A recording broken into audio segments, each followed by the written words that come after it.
Well, everyone, this is Look into Space and Science. And while astronomers have just caught a cosmic titan in the middle of a rare dramatic transformation, meet WAH-G64, located 163 light years away in a large magnetic cloud. This star makes our sun look like a grain of sand. It's over 1,500 times the size of our sun, nearly 300,000 times as bright.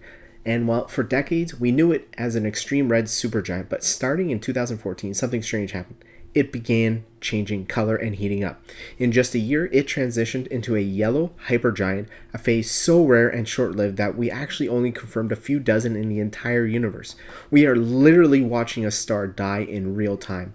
But why the sudden shift? Well, massive stars like this follow a live fast die young rule, burning through their fuel in just 5 million years.